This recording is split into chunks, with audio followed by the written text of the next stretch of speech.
है। ये आतंकवादी आए और वहां पर्यटकों के ऊपर गोली चलाने लगे। आतंकवादियों के मंसूबे को समझिए, गोली मारे हैं उनके मंसूबा को समझिए। गोली मारने के बाद महिला को कहती है कि हमें भी मार दो, तो कहता है कि नहीं, तुम्हें नहीं मारेंगे, तुम जाके अपनी सरकार को बताना। मतलब इन्हें पता है कि ये सरकार को बात बताया जाएगा। दूसरी बात, जाति धर्म पूछा गया, हिंदू हो कि नहीं, कलमा पढ़ो। और उसके बाद कोई लोग कह रहे हैं कि आतंकवादी का धर्म नहीं होता है। कलमा कौन धर्म का आदमी पढ़ाता है जी? हाँ, इतनों में आंख नहीं खुल रहा है। यहाँ पे एकदम शर्म लिहाज घोल के पी गए हैं, किसी के सामने निहत्थे को मार दिए हैं। इससे कश्मीर में जो सबसे बड़ी समस्या आएगी, हम लोगों को जब धारा 370 हटा था तो 5 साल लग गए ये चीजों को नॉर्मल पटरी पे लाते हुए। उसको 5 मिनट में सब रौंद के चला गया। सब कौन पर्यटक वहां जाएगा? पर्यटक जिनके पास ज्यादा पैसे होते हैं वही लोग। गरीब आदमी का मतलब पर्यटन मतलब कौन सी होता है? ननिहाल चल जाता है पर्यटन, मतलब हो गया नानी के घर घूम लिए, हो गया पर्यटन, हो गया है। लेकिन ये लोग जो जा रहे थे भारत के अन्य हिस्सों से, अभी उन पे क्या बीतेगी? पूरा मनोबल तोड़ के रख दिया। ये सब अपने मंसूबे में कामयाब हो रहे हैं। इससे क्या होगा बताइए? पहलगांव में ना कोई फैक्ट्री है, ना कोई इंडस्ट्रीज है, कुछ है ही नहीं है। पर्यटन से ही इनकम होता है। तो इन लोग की इनकम डूबेगी। जब इनकम डूबेगी गरीबी आएगी, गरीबी आएगी अनएम्प्लॉयमेंट बढ़ेगा। और यही पाकिस्तान चाहता है कि कश्मीर में भयानक गरीबी आए, क्योंकि जब गरीबी आ जाती है, इंसान के पास एकदम गरीबी आ जाएगी, तो फिर इंसान देखता है कि हमारा पेट कैसे भरेगा। अब यही पाकिस्तानी उन्हें हथियार थमाते हैं सब। तो एक और वो दिखाते हैं सब, देखो कश्मीरी तुम्हारे साथ है। आज कश्मीर वाले देखो तुम्हारे साथ कौन खड़ा है। अपने आप से पूछ के देखो ना कश्मीर वालों, कि अगर पाकिस्तान हमारे कश्मीर के पीछे नहीं पड़ा रहता, तो आज जिस तरह गोवा डेवलप है, आज जिस तरह सिंगापुर डेवलप है, ठीक उसी तरह से जम्मू कश्मीर भी डेवलप रहता। तो जम्मू कश्मीर के लोगों तुम्हारे लिए सबसे ज्यादा खतरनाक है तो ये पाकिस्तानी है। और बिना लोकल के सपोर्ट के, बिना लोकल के चढ़ावे पे इतना बड़ा तो कोई हमला नहीं कर सकता है। तो खुफिया एजेंसी को भी इन लोकलों को भी खोजना पड़ेगा, वहां पे कौन कौन साथ दिया, क्योंकि वहीं कोई ना कोई होगा जो इतने बड़े घटना को, साजिश को, उन आतंकवादियों को ये रास्ता दिखाया होगा। वहां के लोकल लोगों की तो नौकरी चली गई, सब कुछ गया। अरे तुम्हारी नौकरी गई, इधर लोगों की जान चल गई। नौकरी बड़ा होता है कि जान बड़ा होता है जी? किसी भी इंसान का, परिवार का कोई सदस्य चला गया, लेकिन ओवरऑल एक देश की क्षति हो रही है। पूरी देश, पूरी दुनिया इस पे क्या करेगी? दुनिया को क्या करना है? वो तो देखेगी कि भारत एक अनस्टेबल है। कश्मीर के मुद्दा को दोबारा वो पाकिस्तान ऊपर की ओर बढ़ा रहा है। अभी भारत सरकार को इस पे सख्त एक्शन लेना चाहिए। पाकिस्तानी जो भारत में इलाज कराने आ रहे हैं, सबका वीजा रद्द कर देना चाहिए। भारत सरकार ने सार्क का वीजा रद्द किया है, जो बिजनेस के लिए आते हैं। कोई भी पाकिस्तानी को, चाहे हार्ट ट्रांसप्लांट हो, चाहे किडनी ट्रांसप्लांट हो, इंडिया में आने ही नहीं देना चाहिए, क्योंकि इंडिया में इलाज बहुत सस्ता होता है। आते हैं चेन्नई, आते हैं मुंबई, दिल्ली, इलाज करा के चले जाते हैं। बाहर में जाओ, सोच रहे तो नहीं, मरो वहीं पे जहां जाना है तुमको। एकदम कोई वीजा उजा, कोई इंसानियत मरवत नहीं करना चाहिए। यहाँ पे एयर स्पेस तो हम लोग का बंद ही है पाकिस्तान का। एयर स्पेस की वजह से पाकिस्तान को बहुत घाटा लग रहा है, लेकिन भिखमंगों को क्या चाहिए? जीने के लिए तो कैसे भी जी लेंगे। सिंधु जल समझौता 1960 के तहत हम लोग सिंधु नदी तंत्र के 80% जल छोड़ देते थे। भारत ने अभी समझौते को सस्पेंड किया है। सस्पेंड करने से फायदा यह है कि हम लोग कभी जब मन तब सस्पेंड कर देंगे, जब भी इस तरह की घटना होगी। लेकिन सिंधु जल समझौते को सस्पेंड कर देना कोई इलाज नहीं है, क्योंकि इसके पानी को हम डाइवर्ट करके लेके कहां जाएंगे? इसके लिए हमें नया बांध बनाने की जरूरत है। तो बहुत सारे बांध, जब तक ये समझौता सस्पेंड है, बांध बना देना चाहिए और पाकिस्तान के पूरे पानी को रोक लेना चाहिए। और गर्मी के दिन में पूरा पानी रोक ले, और जब बरसात का समय आएगा तो पाकिस्तान तब तक तो गर्मी में पूरा जल चुका रहेगा। बरसात के समय आएगा जब पूरा लबालब होगा, तो बांध खोल दे, एगो सुखा के मारो, फिर दहवा के मार दो। यहाँ पे दोनों करना पड़ेगा। इंसानियत को लांग दिया है पाकिस्तान ने। देखिए, राक्षसों के साथ राक्षस जैसा ही व्यवहार करना पड़ेगा। और दूसरी भैया, हमारे खुफिया एजेंसी वाले लोग, चाहे आईबी हो, रॉ हो, सीबीआई हो, एनआईए हो, कुछ तो करो भाई। हमेशा पुलवामा हुआ, तुम लोग को क्या, कैसे बोले यार? कैसे? अभी देख रहे थे बलूचिस्तान में हुआ था, एक नॉर्मल आदमी समझ रहा था उसका रिटिलेशन होगा।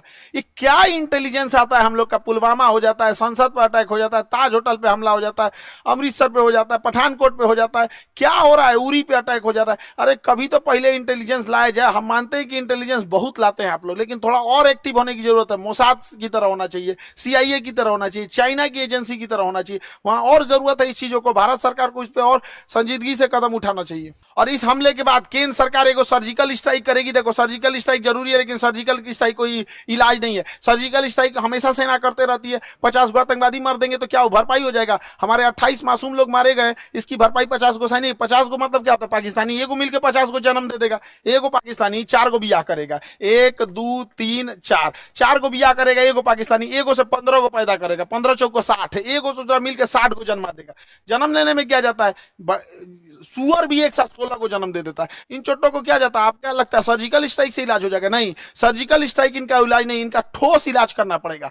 24 करोड़ लोग हैं पाकिस्तान में, जब 24 करोड़ को समझ में आएगा ना तब होगा। इन सब भूखे प्यासे मार देना चाहिए, नेवल ब्लॉकेज करना चाहिए। पूरे भारत के लोगों से कहते हैं अपनी सरकार पे इस बात दबाव बनाया जाए कि ये पाकिस्तान है, इसकी जो नौ यहाँ पर इसकी जो नेवी है यहाँ पर ये वाला समुद्र में यहाँ नौसेना लगा के ब्लॉक कर दिया जाए। अगर हम नेवल ब्लॉकेज कर देते हैं तो इसकी पूरी सप्लाई लाइन कट जाएगी, पाकिस्तान कहीं से सप्लाई नहीं दे पाएगा नेवल ब्लॉकेज होने की वजह से। और पाकिस्तान के बाद जो पेट्रोलियम भंडार है बस 9 दिन का है, 9 दिन के बाद इसके पास पेट्रोलियम खत्म हो जाएगा। तो नेवल ब्लॉकेज लगने के कारण इसके पूरा पेट्रोलियम खत्म हो जाएगा और हम लोग कहीं ना कहीं ये लंबे समय तक ऊपर से यहाँ पे सिंधु जल समझौता सस्पेंड करके नीचे से नेवल ब्लॉकेज कर दे। और दूसरा क्या है कि आतंकवादियों को कहते हैं कि तुम लोग धर्म का नाम लेके यहाँ पे जो आतंकवादी घटना करते हो यहाँ के रहने वाले लोगों को क्या होगा। और मुस्लिम समाज से कहते हैं कि एक अभी जो जुमा का दिन आ रहा है, फ्राइडे के दिन, वहां से भी यहाँ पे सारे लोगों को एक होने की जरूरत है, वरना हम लोग को या जो भी एक साधारण व्यक्ति है इन चोट्टो पाकिस्तानियों की गुनाह का सजा सबको मिलने वाला है। लोग क्या किस नजर से देखेंगे हम लोगों को,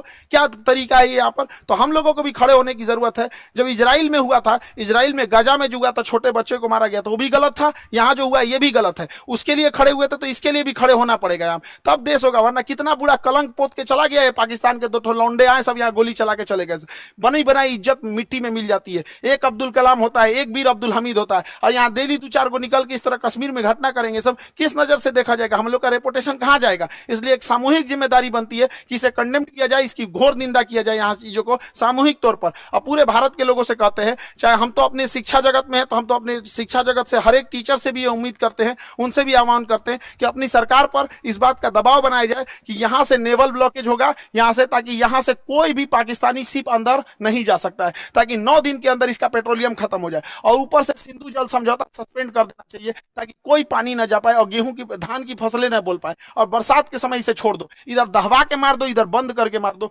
तब तक जब तक इनको समझ में नहीं आए। वरना ये जो है सब ना पागल हो गए हैं सब, इनका कोई इलाज नहीं है। मानवता की हद लांग दी है सब। किसी का धर्म पूछ के मारा जाता है, किसी को इंसानियत नाम की चीज है कि नहीं, जिंदा है सब इंसानियत। कोई क्या सोचेगा यहाँ पे जी, पूरे कौम को बदनाम करके रखा है सभी पाकिस्तानी। अगर पाकिस्तान को मिटा दिया जाता आधा दुनिया शांति से सोएगा, कम से कम एशिया में तो शांति जरूर आ जाएगी। हम सरकार से भी आग्रह करते हैं कि सर्जिकल स्ट्राइक जैसे झुनझुना से पाकिस्तान सुधरने वाला नहीं है, इसको बेंत मारना पड़ेगा।